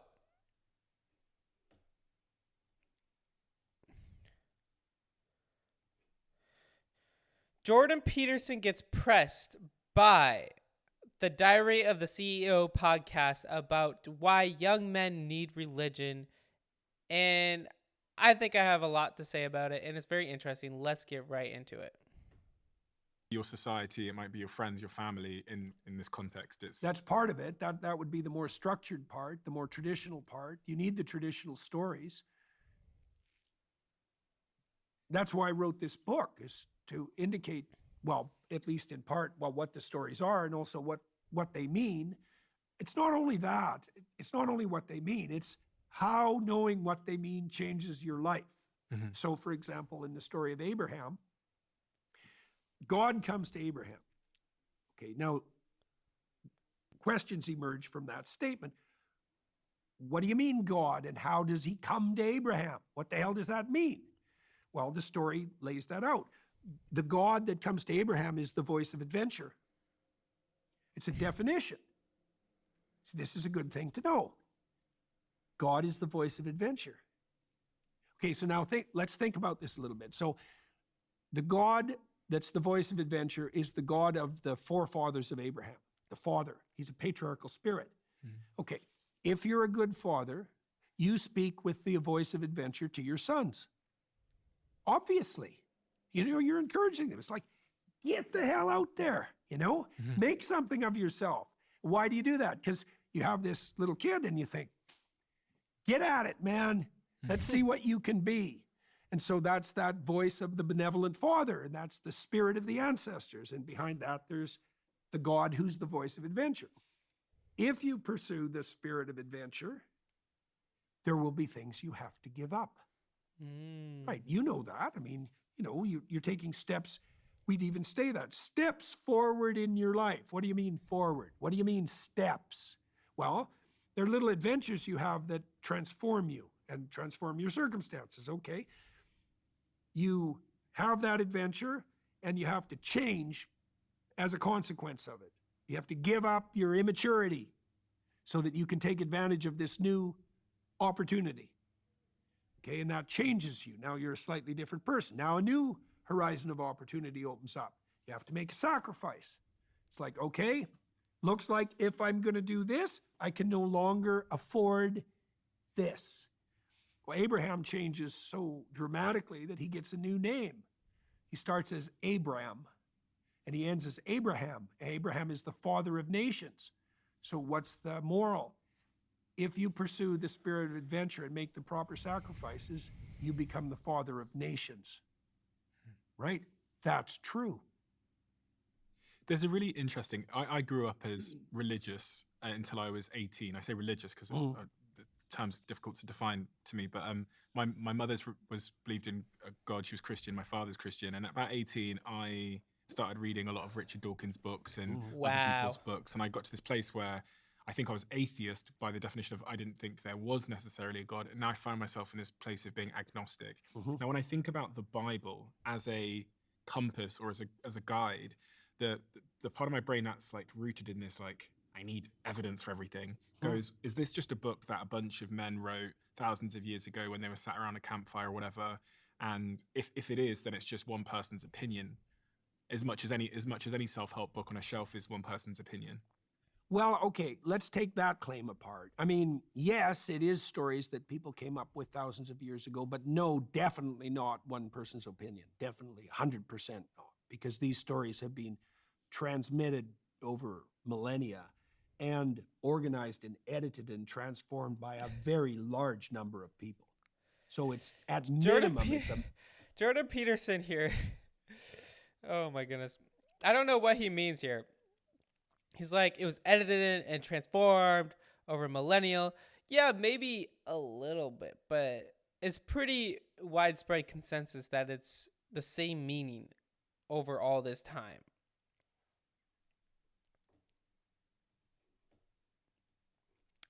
And James, do you want to debate Jordan Peterson? Massive collective effort. And it's a collective effort undertaken by arguably the most literate and intelligent people there are, and that'd be the Jews. Why would I listen to the Bible more than I'd listen to something Socrates wrote or any philosopher? There's a huge overlap between the Greco the Greek philosophical tradition and the Christian tradition. I mean, Western culture is the amalgamation of Greece, Jerusalem, and Rome. So, and the early Christians saw tremendous parallels between Christian theology and Greek philosophy. Where do you think we come from? You know, you've got the like Darwinism, evolutionary theory of we've evolved, etc. Then there's the more religious view that, you know, if you really think about the First Testament and the Early Testament and the stories of the, you know, creation, people think, you know, maybe we were just popped out of nowhere. But where do we youth believe that we come from? Do you believe a God put us here, or do you believe that? Do you believe evolution is true? Do you believe both are true? You have to read the book. Yeah, but I want to. Yeah. I love what Jordan Peterson said. You have to read the book, because this guy said he was a Christian until he was like 18, but it sounds like he doesn't even know anything about the Bible. He's like one of the testaments, the New Testaments. And he thinks the New Testament's like the Old Testament or something. I'm so confused.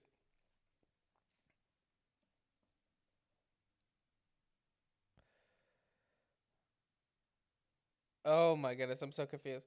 He's like, you have to read the book. Yeah, maybe you should read the book before you make claims or start to decide whether or not something is true or false. But I'm not trying to be a smart aleck in that response. It's a complicated answer. Yeah. Right? It's a complicated answer. I think that we're guided by the spirit of meaning. Okay? I think that's also our deepest instinct. That's somewhat Darwinism. Well, I had a rule for this book, is I didn't make any claims about the biblical stories that I couldn't justify scientifically. I don't think there's a conflict. I think that viewing the biblical stories as an amalgam of superstitious proto-scientific theories is absurd. I don't think there's any evidence for that at all. These are stories. So do you Stories and scientific hypotheses aren't the same thing. The Lord of the Rings is not a scientific hypothesis, but that doesn't mean it's not true. Do you believe my great-great-great-great-granddad was an amoeba? Well, you were a sperm at one point. It's not that implausible. We all come from single-celled organisms. This is I'm asking these questions because Yeah. I'm genuinely it's like I'm genuinely wrestling with. I then read the Bible instead of ask him. But I hate that Jordan Peterson literally used the Lord of the Rings as an example. Not even like he compared them. He's like, I think the Lord of the Rings is a story, but I also think it's true, metaphorically, essentially. And that's where it's a little messed up. Bunch of big existential questions that I've actually only been wrestling with maybe for like, I'd say a year. Yeah. So it's very fresh for me. And it's funny, Yeah. my arc here is religious Christian up until maybe 18. Yeah. Like staunch atheist for 2 years to the point that it was like my identity. Yeah. And then like Yeah. let go of that, drifted for a couple of years and find myself at this really interesting point where I'm like back at the door of like, okay, let's look at some of these answers again. Yeah, well, that you that's put your life exactly in. why I wrote this book, because I know that that's the time, and it's not just the time for you. That's the time that we're in. Yeah, it's the time we're in, 100%. Yeah, oh, definitely. Yeah. Definitely. Well, it's partly because the Enlightenment has exhausted itself. Partly because it was wrong. It's failed us, the individualism. Well, and I think exhausted is a better word, because it wasn't like the Enlightenment was without its benefits. We When you made say the immense Enlightenment- technological progress. The materialist reductionism of the atheist scientist. Okay. It's Yeah. not right. Yeah. Factually, they were wrong. Their theory of perception was wrong. They're wrong. We see the world through a story. We do not see the world as a collection of facts. They're wrong. You see, the postmodernists figured this out, and that's why the postmodernists had a walloping influence on culture. Now, I'm no fan of the postmodernists for a variety of reasons, but their insistence that we see the world through a story, they're right. Everyone says his face looks red, but that's not the point. Anyway, I love how he's like, atheists are wrong. They're factually, intellectually wrong. And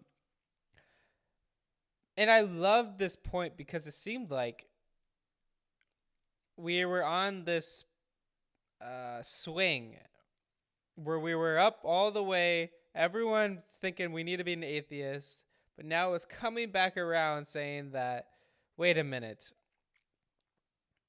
maybe Christianity isn't so crazy. Maybe all these atheists haven't got it wrong. It's not that smart to be an atheist anymore.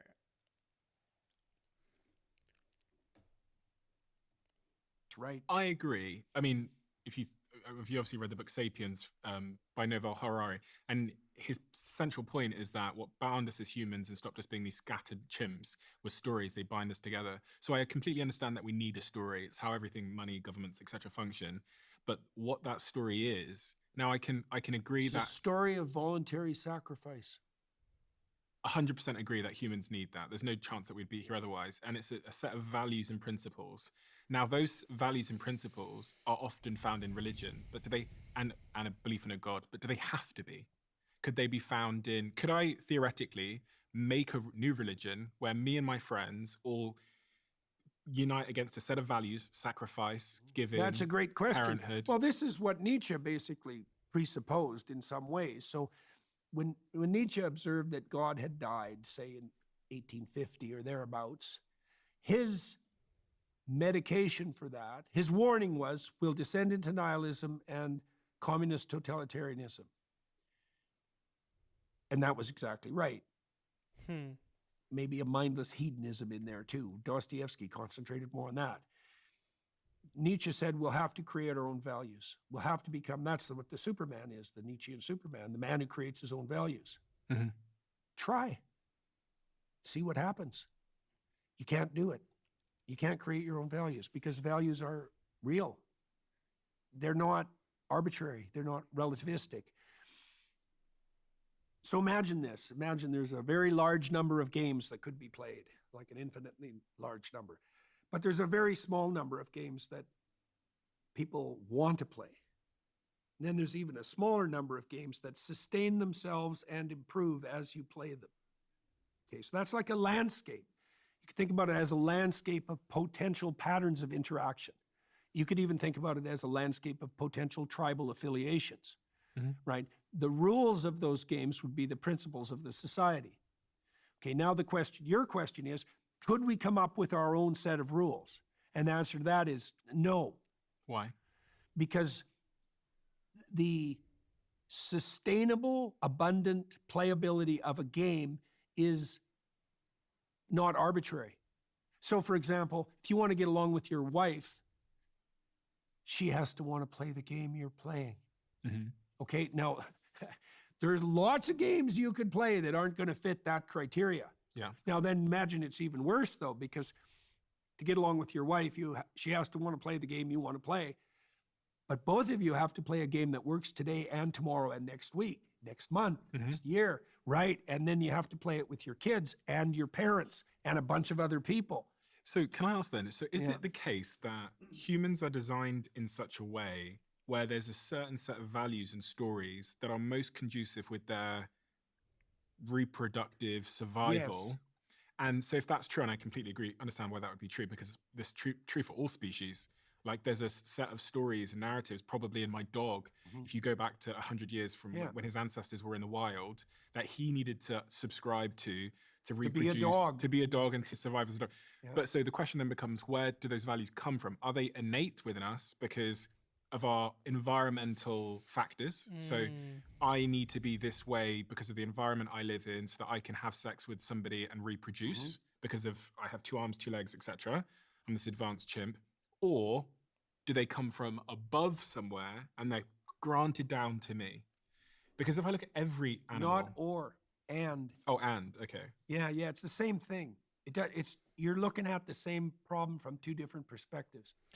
So I'm going to be charitable and think here that Jordan Peterson's mindset is saying our innate values hopefully are coming from God, and that's just the way we're designed. We are designed to be looking to something outward. We're designed to have innate values within us. And we can't try to come up with moral values on our own because it's just going to be faulty. It comes from something above. but also we're created, so we have that value system within us. That's what I'm hoping he's getting at. It's and.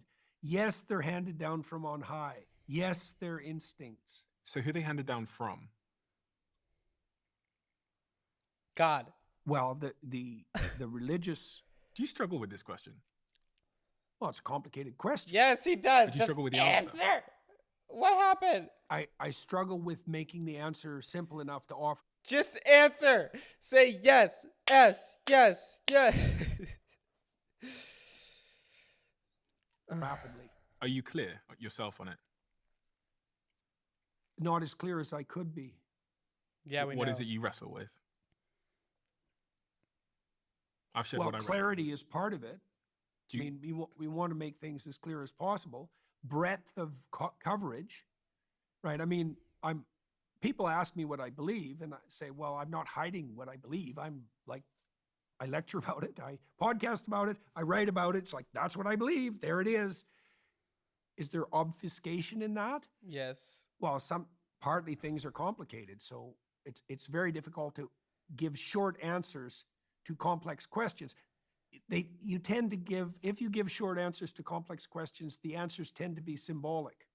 Yeah. You have to say something like, where do they come from? It's like, well, they come from God. Now, is that a useful answer? Well, it's a short answer, so it's useful in that it's short. It begs the question, what do you mean by God? We could return to that. In the story of Abraham, these are definitions. Because if you're going to talk about what's properly put in the highest place, you have to know what you're talking about. Okay, in the story of Abraham, the voice of adventure is to be put in the highest place. Mhm. And if you follow that, then you become the father of nations. That's reproductive success, Mhm. right? So that means the idea is that there's an alignment between the instinct that calls you to adventure and the probability that you'll be attractive to women in the manner that ensures the survival of your descendants. And is that an environmental It's both. issue? It's both. It's both. both. It emerges as a consequence of the constraints of social interaction, Mhm. let's say. Like there's constraints, for example, on what makes a man desirable to a woman. Yeah. Right. Yeah, I think I will respect. He is literally only saying and admitting to what he actually believes. And since he's a very smart individual, usually the smarter you are, the more you realize how much you don't know. And that's a lot of my problem anyway. And he's realizing how much he doesn't know, therefore he doesn't want to say whether or not if he believes in something. Or he's just deflecting, or it's both. Has nothing to do with you, those constraints. Those are there, right? They're there in the society of women. They're eternal. They're not, no woman, she might vary in her opinion to some degree, but she partakes of the pattern. So it's there. Now, it's also built into you because you're a social creature, and so your physiology indicates to you the nature of that pattern. So does my dog have a different religion to me? Does he have a different God? To some degree. There's an overlap because you can communicate, your dog understands you and vice versa. So that's a good question. Social mammals understand each other.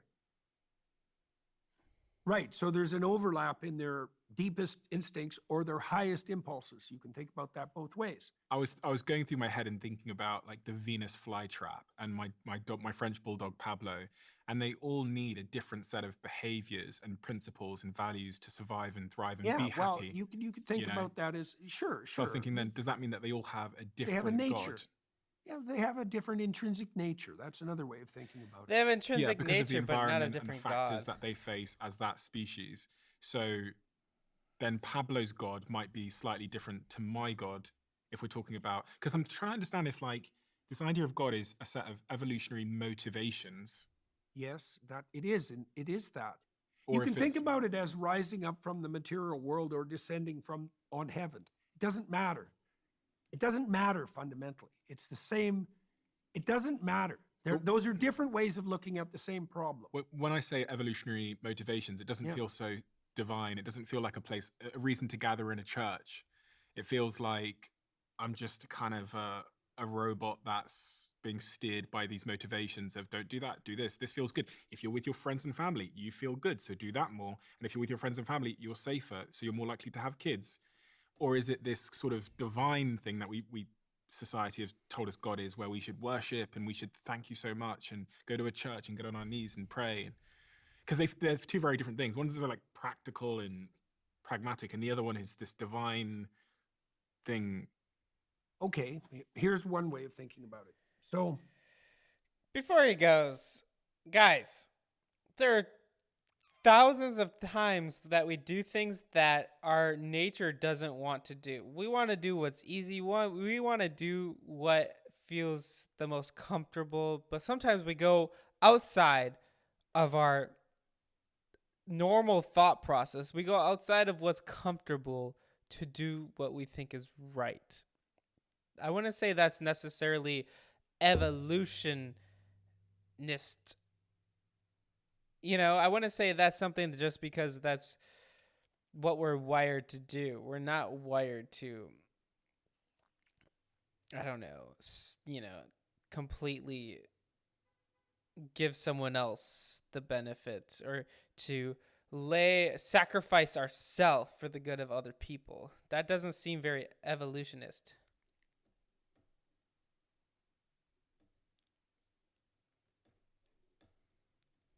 I mentioned that in the story of Abraham, God is the call to adventure. Okay, so that's a definition. Now, the divine that's put forward in these library of stories has multiple characteristics. He's characterized in many ways, but there's an insistence that that reflects an underlying unity. Now, the unity is incomprehensible in its essence. Okay, so you have to accept that as the initial starting point. You're not going to get the answer. Yeah. Okay. You can see something complex from a variety of different perspectives. Okay. In the story of Noah, God is the impulse that comes to the wise to prepare when trouble's brewing. Yeah. Okay. Okay. So now you can think of that as an instinct. You can think about it as gut instinct, intuition, negative emotion, yeah, anxiety. But it's more than that, because you can be afraid of something that isn't real. Yeah. Okay, now you might have to ask yourself, okay, what are the preconditions for your fear? What are the preconditions to the validity of your fear? So you're afraid, and you should be. Well, let's say that's a characteristic of someone who's wise. Okay, so then the question is, well, what's the essence of the wisdom that makes your fear valid? Noah is described in the story of Noah as a man wise in his generations. So that means that by the moral standards of his time, he's an upstanding human being. Okay, so now you can imagine that means he exists in harmonious relationship with his present self and his future self. Okay, that makes him mature. But then he also does that in a way that serves his wife and his family and his community. So his self is balanced and optimized across those parameters. That makes him secure in his foundation and properly oriented. If you're secure in your foundation and properly oriented upward, then there's no difference between the voice of the divine and the instinct that preserves you in times of trouble. Wow. Super interesting. Guys, what are your thoughts on this? Because this one is very, very, I would say, in depth, and I have an idea what he's getting at here. I hope it's rooted in biblical ideology, as in God has written it in our hearts.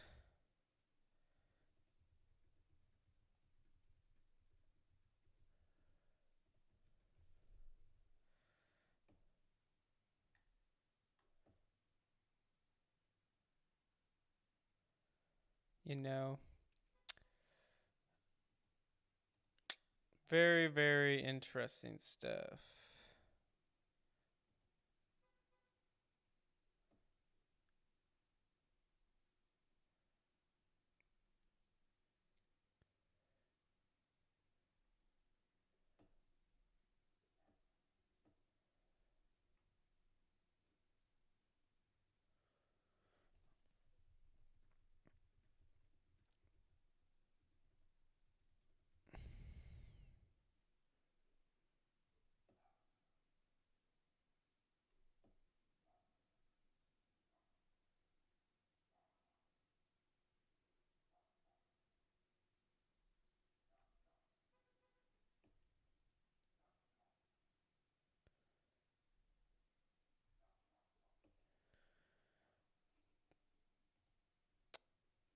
Those human life that make.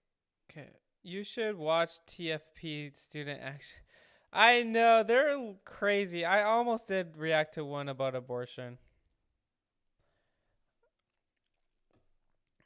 I almost did.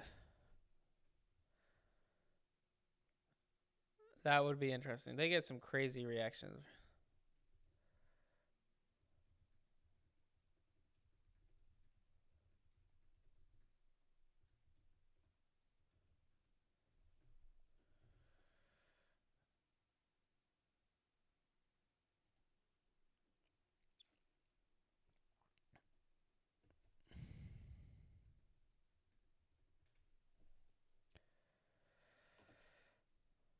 That's crazy, crazy, crazy. All right.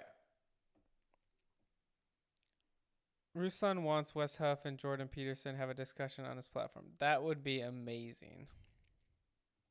I would love to see it. Romans 2:15 says, they demonstrate that God's law is written on their hearts for their own conscience and thoughts, either accuse them or tell them what they are doing right. So I love that. And if Jordan Peterson was trying to convey here, like it's an innate value written on our hearts. It's also like the law is within us, but also comes from above. That's what I hope he's getting at here. So guys, thank you so much for watching. Love and appreciate you all. If you haven't decided to follow Jesus, I encourage you to do that. It will be the best decision of your entire life. God is so good. He's worthy of praise. He will be the best decision of your entire life. Anyway, guys, thank you so much for watching. Please subscribe and comment down below your thoughts on this. This is the end of my live stream. Love and appreciate you all. I'm so thankful for all of you on, for the super chats and the comments and all the love and support that I got. We were streaming for 2 hours, and what a blessing. All right, let me pray for you all, and I will see you tomorrow. Dear Heavenly Father, thank you so much for everyone watching today. I pray that you will bless them and lead and guide them, helping them to draw closer to you and put you first above all else. Thank you for being good and worthy of praise. I pray that you bless this channel, that it will reach so many people for you and make a difference for the kingdom, God. Help it not to just be about me, but really bringing glory to you, God, in everything that we do. Thank you for everyone watching. In Jesus' name, amen. All right. Love and appreciate you all, and I will see you tomorrow. Bye, Ronnie. Love you all, and have an amazing day. Peace out, everyone. Bye. Walk by the Spirit.